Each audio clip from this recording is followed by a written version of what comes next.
Hi guys, I'm so sorry it's been such a long time since I've actually done one of these videos. I have had constant problems, stress, family problems. Everyone thought, well, Sam's gone now. No, this is my comeback video from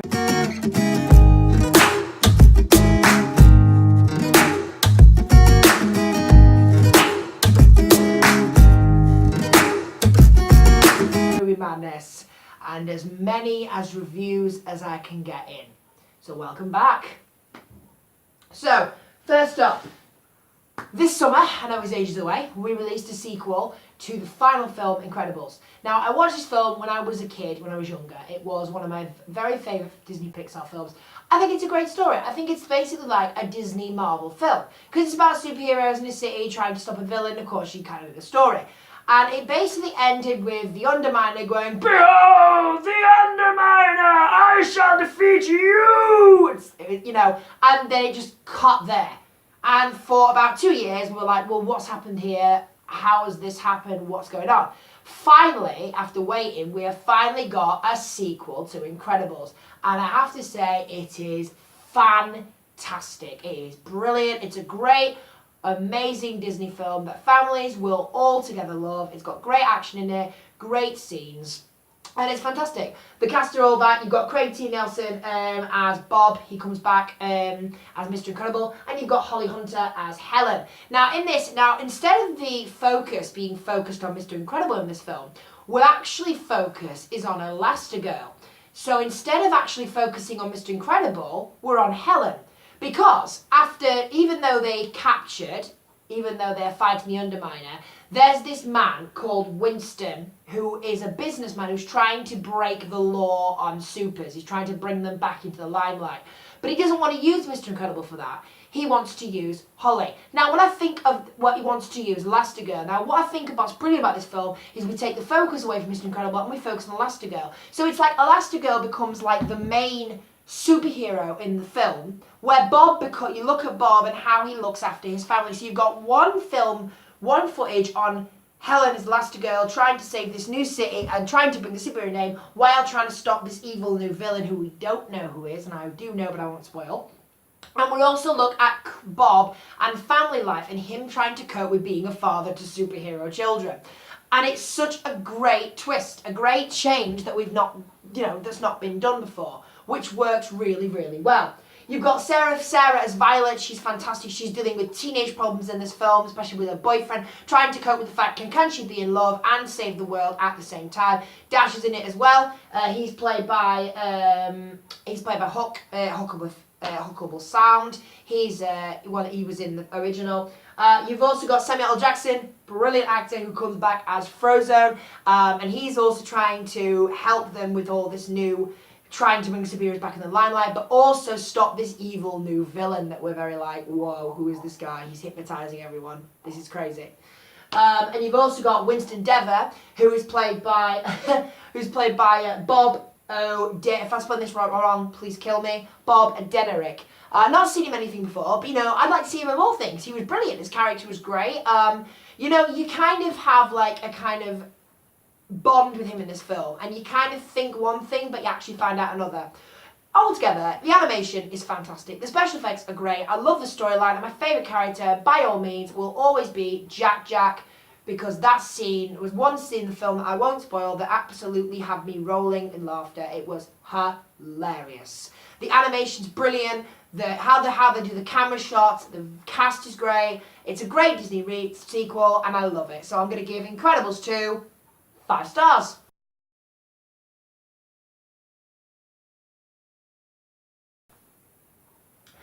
Christopher Robin. When I was a kid, I read these books. They are the greatest books I have ever read. I watched the films, I read the books, my mum had the toy, and now we have Disney have brought another great film out called Christopher Robin, which I think is brilliant because they've managed to make Pooh real. They've managed to change animation context of original 1920s Winnie the Pooh, like cartoons and stuff. Which they used to have, the books, and now they've brought back these characters to life, but the characters look like they do in the books. And it is a beautiful, elegant, lovely family film with great it will warm your heart to see this film. It's so uplifting. Not gonna lie, I cried in it because it will make you cry. It's a great family film. Kids will love it. The animation is spectacular. I think it's so clever what they've done with this classic. They've made this classic into a nowadays film, but they've still kept the classic qualities of the movie, which is fantastic. And the cinematography is beautiful. It is absolutely beautiful. The cast are brilliant. You've got the legendary Ewan McGregor. Constant roles, from Lumiere to Beauty and the Beast, to playing Obi-Wan Kenobi in Star Wars, which you're all known for, to playing him to playing a character in Trainspotting. He's great as Christopher Robin. It's kind of like, you know, from the trailer, you kind of see from the trailer, Christopher Robin has lost his childhood, he's grown up, he's in problems, he's in debt, he's losing his house, he doesn't know what to do. And what's really brilliant is that his inner childhood friend comes to help him when he needs him. And I think that is fantastic. And there's like a message in it, like even though we grow up, we do tend to forget the things that made us children. And within the storyline, I love the little hidden message of we should never forget what made us happy, even as we grow up. And I love it. I think it's a beautiful storyline. It's a great message to children and families, and it's fantastic. Hayley Atwell, who you'll know as Agent Carter, plays Evelyn Robin. Now she's trying to understand Ewan. She doesn't know about Pooh. She didn't really tell her about Winnie at all. So she's trying to help him get his family together, and he's kind of casting her aside. He's thinking of work other than his family, and Pooh is trying to remind him of that. We've got Mark Gatiss, legendary writer of one of the writers of Doctor Who, is in this as well. He plays Giles Winslow. He is the manager of his boss business. You've got and the voices of the incredible 100 Acre Wood cast is fantastic. You've got the legendary Doctor Who himself, Peter Capaldi as Rabbit. He is fantastic. You've got Sophie Omdera as Piglet. Jimmy Cummings has returned as Pooh after so many years. And Toby Jones as Owl. It is a fantastic film. It is beautiful, moving, and elegant. So I'm going to give Christopher Robin 5 stars. Ant-Man the Wasp. Okay, this is where I have to be careful. I can't say much about this because you have to watch it to see it. All I'll say is, after the events of Infinity War, we all wondered what had happened to Scott. Where is Ant-Man in all this? Now we finally found out. Here, I'm going to do this a very quick short. Ant-Man is in trouble. Hope and Pym are looking for something, and they need Scott's help. He's got to defy the police again in order to help them.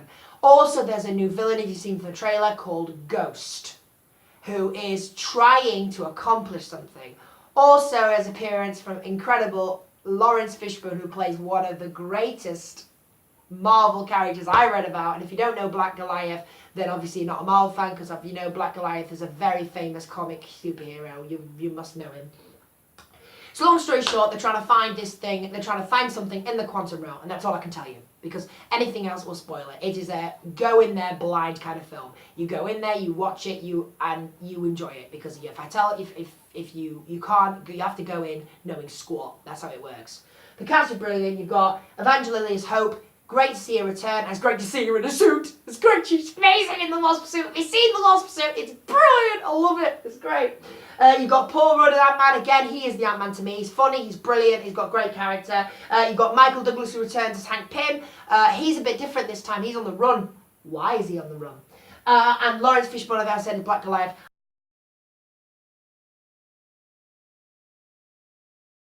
Ant-Man the Wasp is just as good as Infinity War. It's fantastic, it's brilliant, the twist, and the ending! The ending! Okay, I can't really tell you the ending, but wow!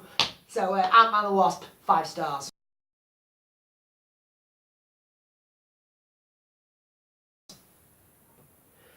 House with the Clock on its Walls. So, apparently this is a book series. I never even heard of this before. Apparently it is a book series.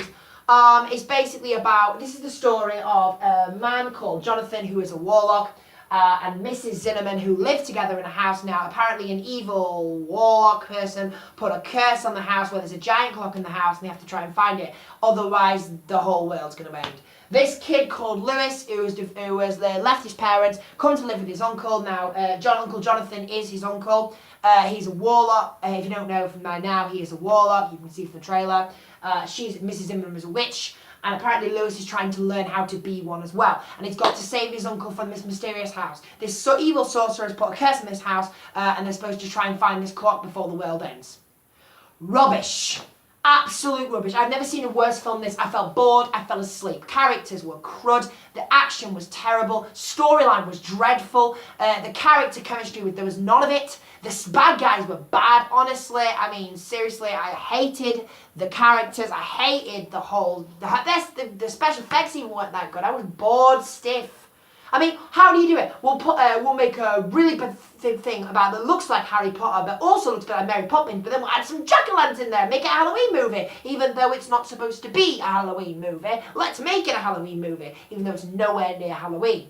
Let's put these stupid characters in there. Let's add this giant clock. And there was this idiot thing that happened. It was just not funny. It was just pathetic and stupid. This film is for little kids. Little kids will love this. Adults, you go see this, you'll be bored. Students will go see this, you'll be bored. Don't waste your money, don't waste your time, don't go see this. Now, according to one of my friends, apparently what I say in my reviews is copyright, so I'm going to give this film an F.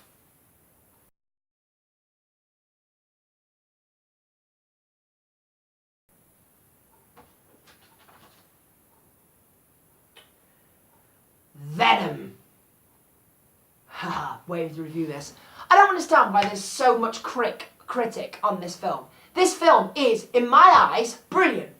I don't understand why there's so much hate on this film. Yes, people have their own opinion, but I disagree completely. This is a very good film. It's funny. It's extremely funny. I love it's so sickly horror. It's very horror. It's very a bit shocking. There are some very dark moments in this. Now, you remember Venom is a parasite and it links onto a human body and takes form.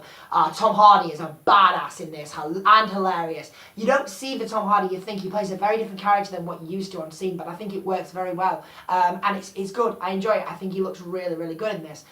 Venom is brilliant. It's so funny. Honestly, there's this moment where he'll literally just, there'll be a joke in it that will make you laugh. It's got funny moments in it. It's got some graphic scenes, twists, and a fantastic, great fight. Oh, the fight's fantastic. And it's really good. It's fantastic. The story tells of basically Eddie Brock. Now, Eddie Brock is a reporter that works his own channel. He basically goes to see a man called Carlton Drake. Now, Carlton Drake owns Life Laboratories. Life Laboratories are supposed to be working on this new symbiote that's supposed to help people with future life, make them immortal. The guy's a millionaire, but I think he's a bit crazy, and he is crazy. He's trying to basically show everyone what a man Carlton is and stop a launch that's going to end the world from something that's come to Earth as well as Venom. That's all I can tell you. There wasn't much away. There's some great moments in this. Action scenes are great. Stunts are brilliant in this. There was just amazing moments, especially when Tom Hardy shots himself on his bike and flipping Venom takes control. It's quite freaky how you see Venom talk to Hardy. It's quite like a horror kind of element, but I love it. And the special effects and CGI is great. CGI must be commended on this because the CGI is fantastic. I love how they do Venom. Finally, they've done it right because what was the word? I can't remember a time when Venom was actually bad. Oh yeah, I forgot about that one. But to be fair, it was really, really good. And I think it was fantastic. I think he really made it really well, and it's bloody, it's gory, it's absolutely brilliant. I really enjoyed it. It's great camera shots. I like how they managed to clearly do it correctly and neatly, how they move from scene to scene. It's very clever how they can move from scene to scene without making it look messy. You don't even notice it. That's what I like about this as well. And the way that the camera angle kind of goes completely well with the acting. It's absolutely brilliant. Finally, my final film of the night, Harry Potter and the Crimes of Grindelwald. So this weekend I went to go see Harry Potter with my mother at the Cineworld. Waiting for this so much, and I actually can't tell you anything. I can tell you. How can I do this? Okay, let me think. Okay, okay, this is how it's gonna go. So, after Fantastic Beasts, Newt is helping Dumbledore catch Grindelwald, because Grindelwald is trying to raise his own wizard army. That's all I'm giving you, because there's so much in this film you need to know, and it will completely blow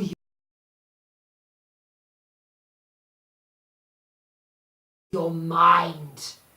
people around the Harry Potter universe